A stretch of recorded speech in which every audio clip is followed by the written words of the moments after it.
Okay, y'all, Ozark Woodsman back with another campfire story.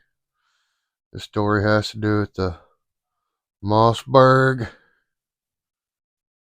835 Ultimag. My very first 3.5-inch mag shotgun. Alright, now, that shotgun had a scope on it too. I've got it on a different shotgun now.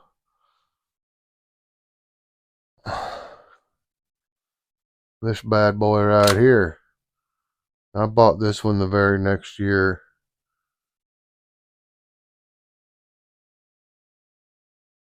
That's mainly why. Just so I have one that had that on it.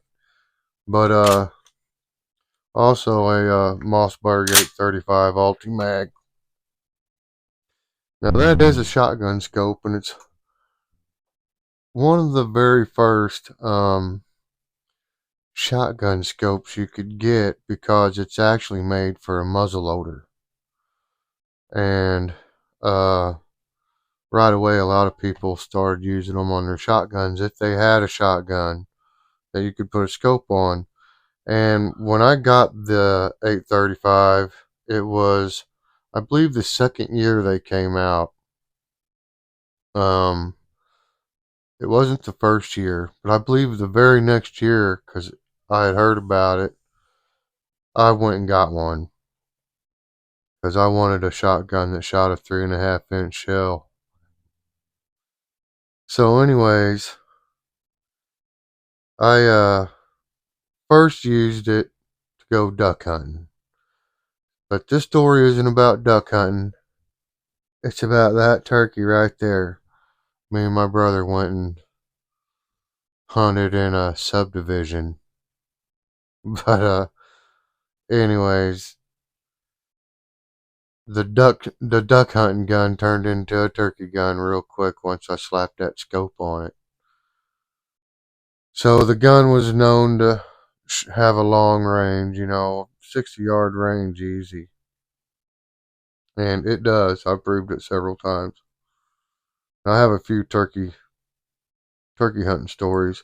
One of them actually has to do with the camo one I just showed you. It's a pretty good one.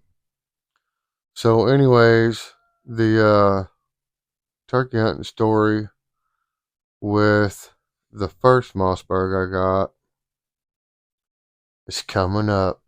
Go get your popcorn, go get your drinks, go to the bathroom, go do what you gotta do, get everything ready, sit down. We're fixing to get this party started.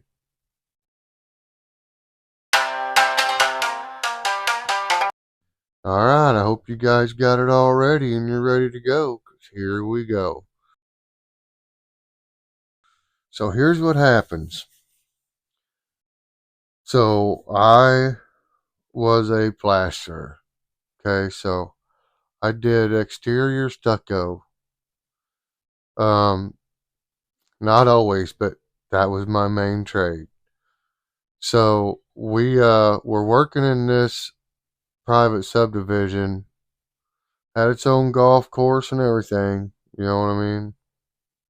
I mean, it was a high-end subdivision.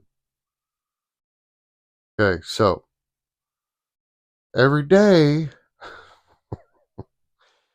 me and my brothers, well, my brother, we see these turkeys, and there's some big old toms and these turkeys on the golf course strutting every morning, right?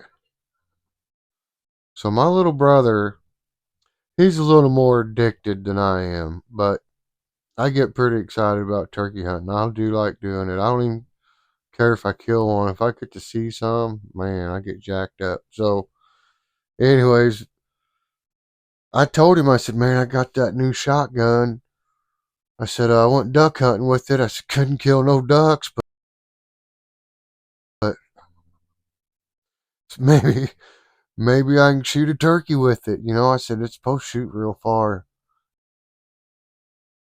Jake. I said, I don't know. I said, I never got any, good shots on a duck. I don't know how far to shoot, but it's supposed to be far. He's like, all right, let's check it out. So, I don't, okay, so some of you guys might not turkey hunt, might not dove hunt, might not hunt with shotguns at all. So it does matter, right? Like, so the size of your shot, the weight of the shot and powder, and um, the length of your barrel, what size choke is in your barrel. I mean, full out, like a whole bunch of different barrels out there you can put on a shotgun. And you can take a shotgun and turn it into the biggest bore rifle you can buy on the market. Think about that. Okay, you think a 50 cal is bad? Put a slug barrel on a shotgun, slap a scope on that bad boy, go shoot you some gelatin with that. See what happens. That's a shotgun. Okay? Everybody should have a 12 gauge. So, anyways, I don't care what kind it is. So, anyways, I got this shotgun. I'm telling my brother about these turkeys, and I got this shotgun. We need to figure out a way to maybe get one of these turkeys outside of the subdivision. So where the subdivision is, it's actually pretty wooded all around the outside fencing of this place. Now, I don't know who owned the property. It definitely wasn't public land, right? So we was probably gonna have to jump a fence. Just saying, we were younger, we took chances. Come on. So, anyways, we're gonna figure out where these turkeys are roosting because it's not on the golf course and it's not in the subdivision. So we start watching them in the evening, and we notice where they're flying out of the subdivision over the fence into a wooded area. But there was also houses being built over there as well. Okay. Now, that new subdivision was under construction. There was no one living in the houses being built because they lay these out. They come in, they'll pour 20 or 30 foundations. Framers come in, and I mean, at once they start building these houses up, right? So, like within a couple weeks to 3, there's like 10 to, you know, 12, whatever. There's quite a few houses built, right? But no one's living in them because it's still being developed, right? Okay, so that's the situation we got. So, me and my brother were like, we could probably sneak in there early on a Sunday. There's nobody there, right? Nobody's working on Sunday, and there's not going to be no one around. And these turkeys are right there. So if we can find one of these houses that's just in the stick frame, the stick form where it's just framed out, and there's not no windows or nothing being put in yet, right? So we don't take a chance of breaking nothing. But there was some like that, and they happen to be the furthest back into this new subdivision, deeper into the woods, right? Actually, like worked out perfect. You know what I'm saying? Just saying. I mean, if you're going to do it wrong, still try to be safe. Okay. Just saying. Okay. So, anyways, we scouted out, for a few days. Weekend rolls around. Now, we just bought that, mossy oak leafy ware. You could get that leafy wear ghillie suits. Now, this was so long ago, you guys, that buying a ghillie suit like you can now, no, wasn't going to happen unless you had an Army surplus store somewhere. And you definitely wasn't going to get one for $100. It was going to cost way more than that. Okay, they're pretty cheap now and pretty good. I got a few of them.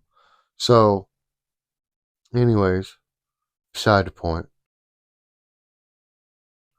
we got these new leafy wear 3D ghillie suits that I'm pretty confident about, and I used a lot during a lot of hunts. Actually, got a good one about elk hunt in Colorado, bow hunt. That was a good one. Saving that for the later on this year because that's where I was at during 9/11.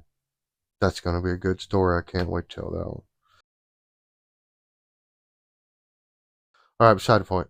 So, anyways, we get us a plan. We're going to wear our ghillie suits so nobody sees us, right? We're going to go invisible when we put these on.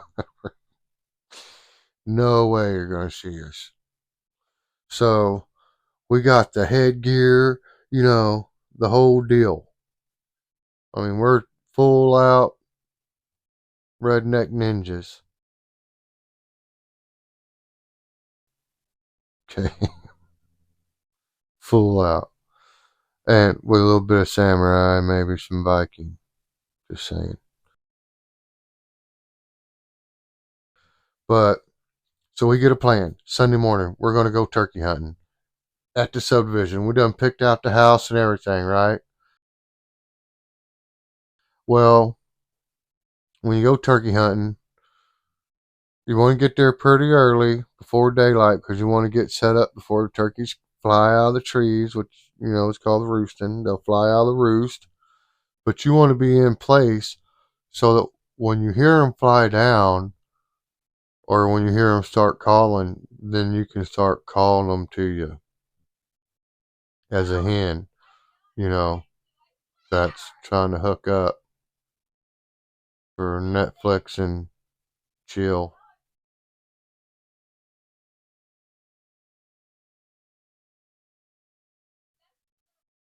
Okay, so anyways, they understand what's going on. So we get out there probably 45 minutes before daylight. Man, we're walking through this house. We got lights and everything. I'm surprised someone didn't see us. So there's I can't remember if it was a 6 foot or an 8 foot wood plank privacy fence separating this subdivision from the subdivision that we actually worked in, right? Where we was at, and we was in the backyard of this house. Now the coolest thing about this little house, well, it was not a little house actually. It was a quite large house actually. But this property that we was hunting on without permission, which I don't know. I think we probably could have got out of it since it was under construction. There was really at that time, I don't know. All I know is odds are whoever the general contractor was building them houses, he wouldn't have pressed charges anyways. He'd have just wanted some of the turkey. So, anyways, we figured it out. We snuck out there. We get through this house, and behind this house was this little pond. It wasn't very big, but it was like odd. You know what I mean? That there's this pond right there behind this house. Property was a pretty good sized little lot. Um, it was not a lot at all, actually. It was acreage. It was like maybe a 3.2 or 3.5 acre lot, I guess. I guess it's still a lot. Whatever. But anyways, it had a pond on it. So we get back there and there's this great big oak tree right there, about 60 yards from this pond. And I'm pretty sure it was like 58 to 60 because I remember my brother had a yardage pro and he hit it with the yardage deal. It might have been 58 yards. Okay, so anyways, I think it was. Anyways, We set up about 58 yards from the bank of this pond. Now we're kind of looking at the pond straight in front of us. There's no houses or nothing. It's woods back there. Now to our right is the house that's under construction, and it's about maybe 15 yards from us. We're not very far from that house, but it's just stick frame. Now to our left is the fence, but it's about 40 yards or maybe more because this was a big piece of property.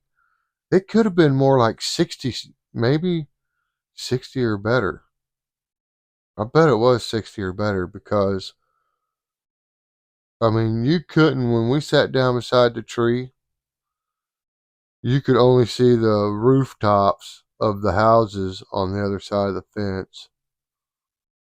So that's a pretty good distance and pretty up high.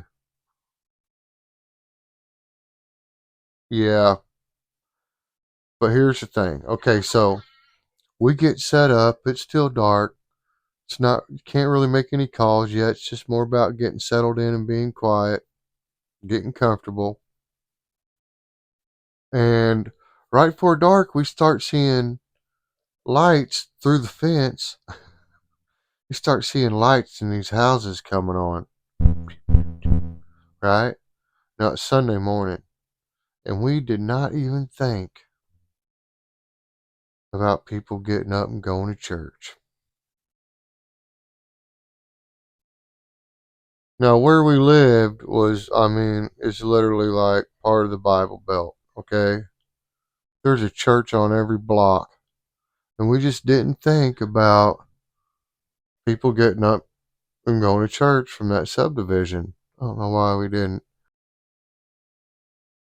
So, right about the time the turkeys are flying down, it's about the same time people are pulling out of their driveways to go to church.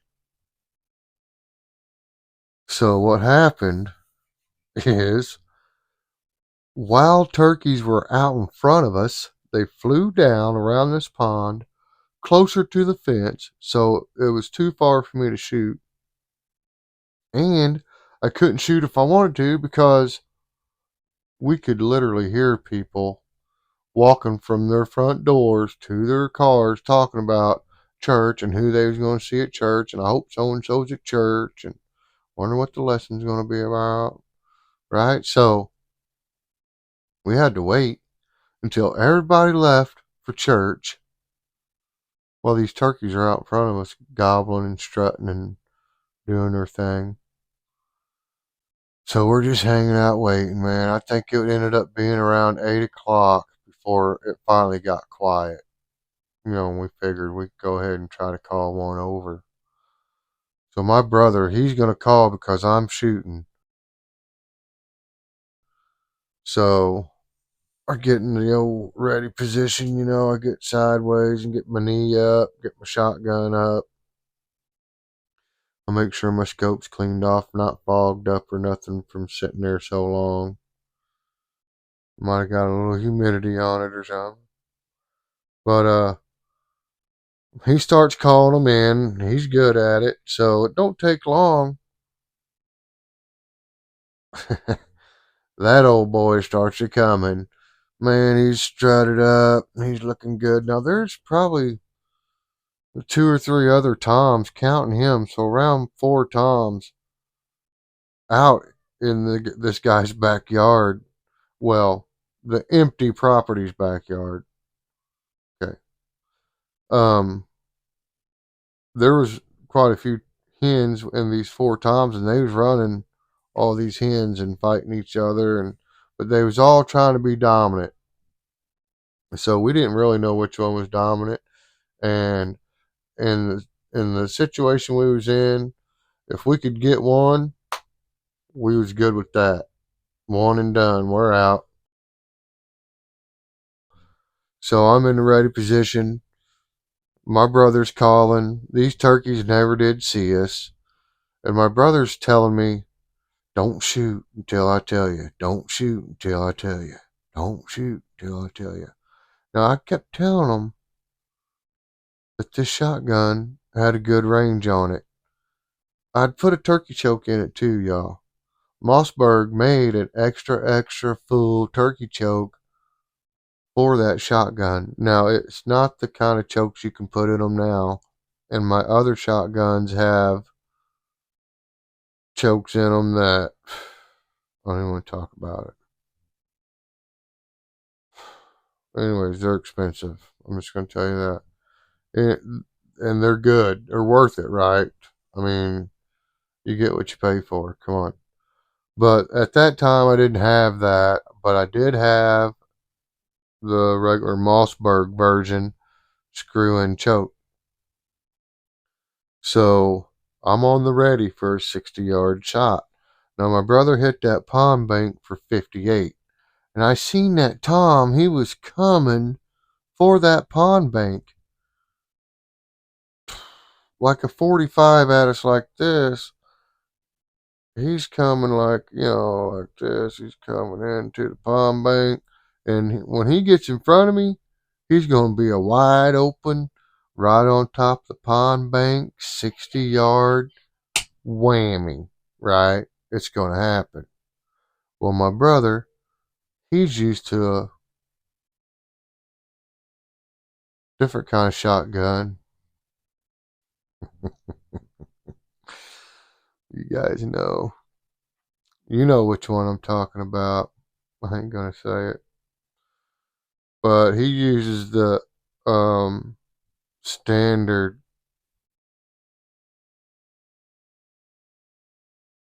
12 gauge that most people use as if it's a pump or semi-automatic. So anyways, he uses those. And even with the turkey choke and some heavy shots, some number 4 with the heavy load, even if you use number 5s in it with the heavy load, you're lucky to get a good 40-yard shot with one of them. There's probably guys out there, oh, burr, burr, burr. Okay, whatever. Whatever, man. I didn't see it, so I can't disagree with it. Say what you want. From my experience, unless it's some kind of special load that you come up with yourself and tested, and you got 45 yards out of it or 50, okay, whatever. But a 3.5-inch shell is a whole different story. It's a whole different ball game. Okay, you're grabbing an extra 20 yards or better for sure, 100%. Anyways, this day, that shotgun showed my little brother exactly what I'm talking about right now. Because he's saying, I'm getting ready. He's going, don't shoot, don't shoot, don't shoot. Wait till I tell you, don't shoot. And because he's thinking he's got to get this bird in at least to 40 yards. You know what I mean? But I know when that bird hits that spot where he said was 58 yards, as soon as that bird gets in that spot, I'm smoking it. And I'm ready. And I'm telling him. And he's going, no, no, wait. You got to wait, bud. And he's calling. He's like, got to wait. No, got to wait. We're not talking out loud. We're turkey hunting, okay? All right. So he's like, no, wait, bub. Wait. I'm like, no, I'm taking it at 60, bub. This gun's supposed to do it at 60. I said, I'm taking it at 60. He's like, don't do it. Wait. So anyways, that turkey gets up on the pond bank. And as soon as it gets at 60, I said, I'm fixing to shoot it. He said, when you shoot it, he said, if you kill it, just drop your shotgun, go grab the turkey, meet me at the truck. I said, all right, bub. I said, so as soon as I shoot it, I'm just going to drop it, run for the turkey, meet you at the truck. He said, yeah. I was like, all right, get ready. he quit calling, that turkey because we're talking. That turkey wasn't sure where we was at. He's up there on that pond bank, boy. He's just strutting. He's full strut. Okay, so you don't want to shoot one really. I prefer not to shoot one when it's at full strut because it tucks its head back into its chest and feathers, you know, and it kind of hides the target that you're wanting to hit. You're not really wanting to shoot a turkey right in the head. You want to shoot a turkey about 2 to 4 inches below the head, and you're trying to take out its neck. That's what you're going for, okay? Because when the shotgun shoots, the pellets come out. They come out like this, and they spread, right?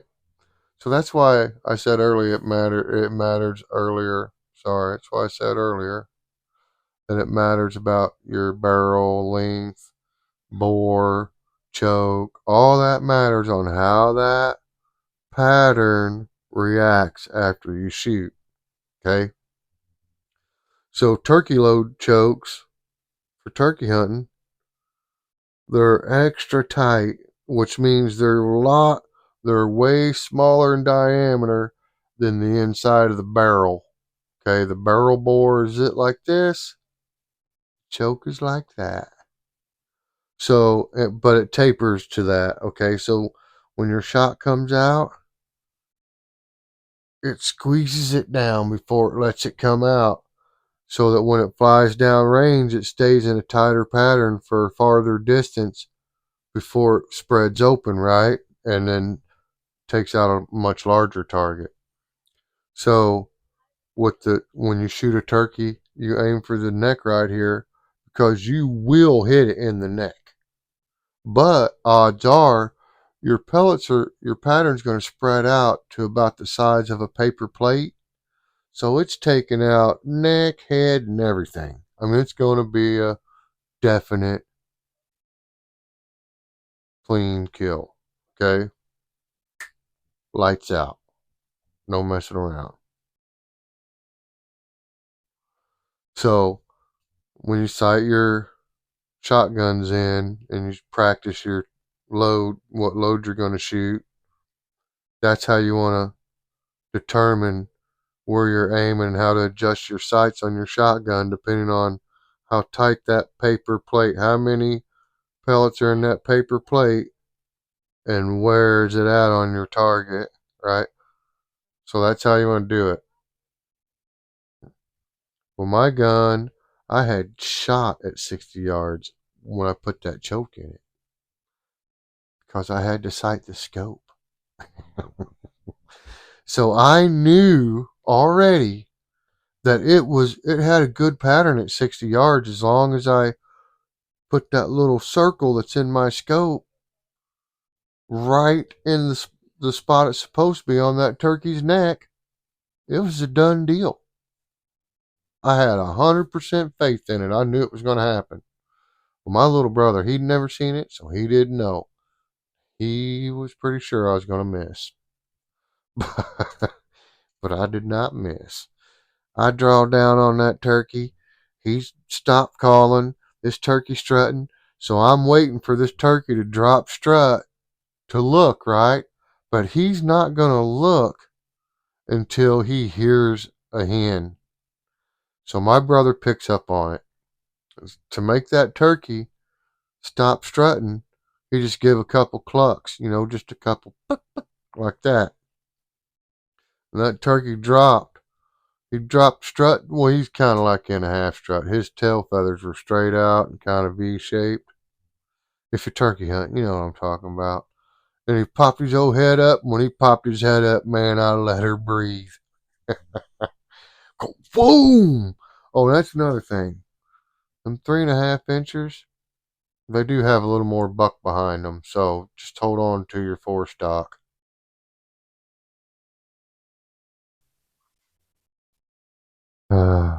Forestock.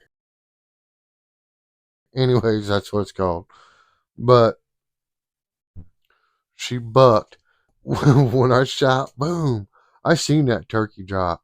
So I just dropped my gun. I didn't drop it. I laid it down in front of me. And I just took off running for that pond. And I jumped up on the pond. I grabbed the turkey, and I mean, it was deader than a hammer, y'all. Lights out, just like that. So I grabbed it by the feet, and I look over, and I see my brother.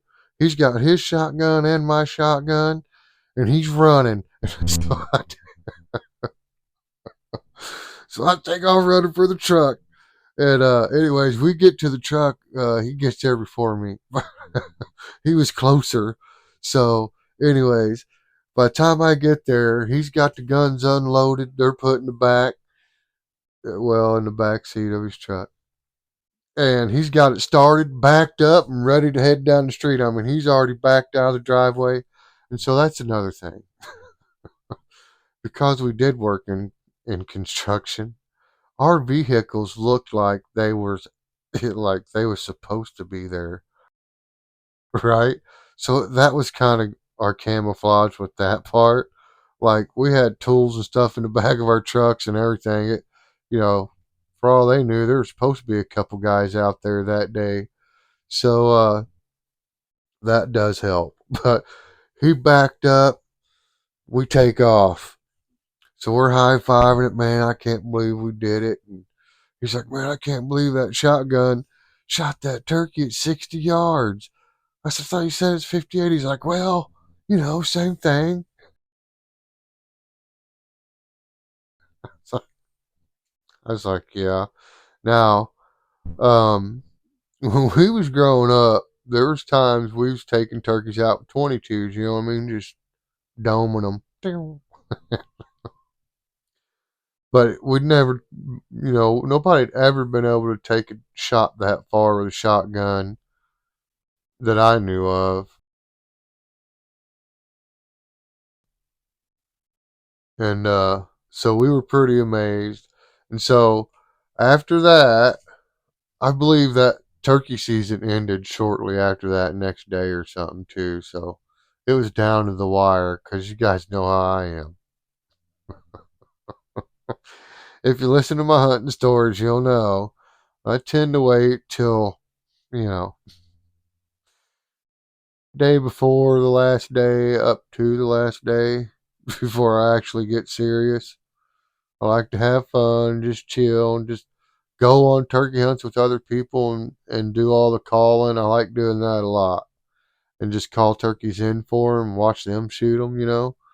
And then I'll wait till the end and go get me one. But we got that one bagged and tagged, and it was legal but not legal. Yeah, we tagged it legal, but I don't know about the actual hunt part being legal. Now, never got in trouble, so I assume everybody in that subdivision was at church because when that shotgun went off, my goodness, dogs started barking. You know, it got pretty loud around there.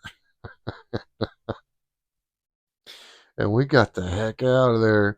So, get home, got some pictures done. I might even have a picture of it. I don't know. I'll have to look.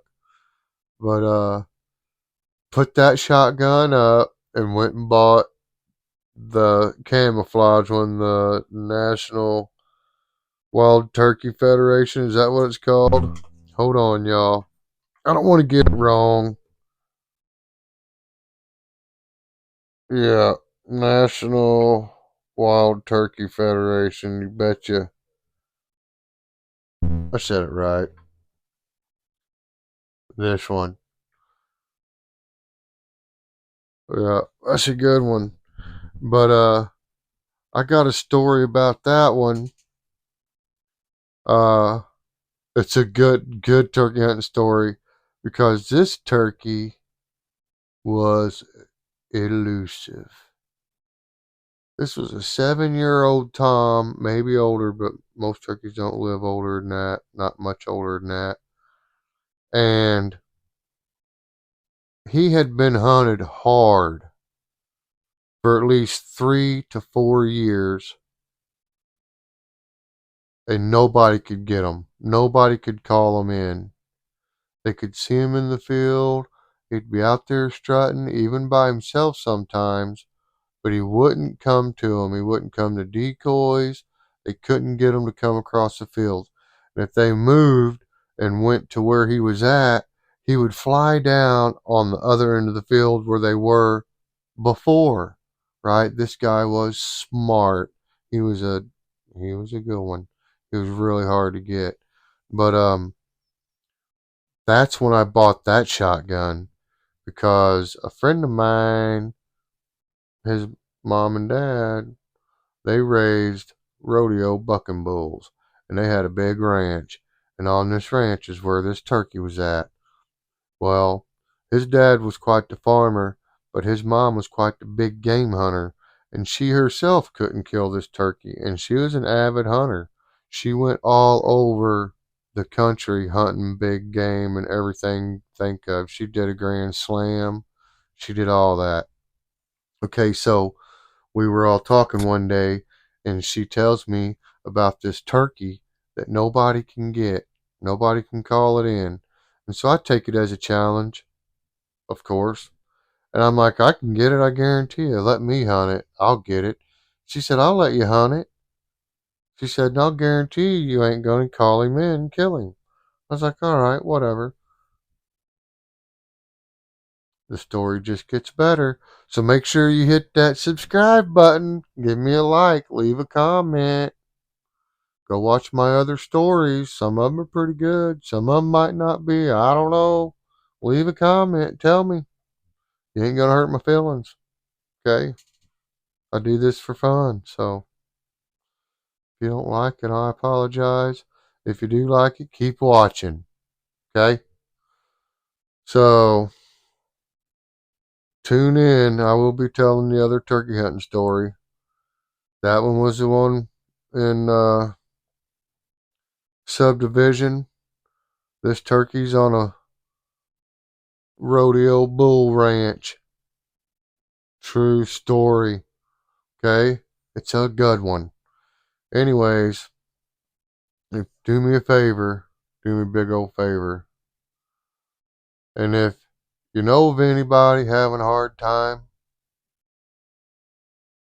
maybe you just think they're having a hard time, it don't take but a few seconds to call them, shoot them a text, tell them you love them. Okay? Everybody needs to hear it. It makes your life feel like it's actually worth something. And for y'all out there that's not hearing it, I love you. And I know a lot of other people that will say the same thing. And millions of people care about you. Don't never give up. Don't let nothing bring you down. If anything gets in your way, you squash it. Okay? Just squash it. Keep on keeping on. Got this. Peace out.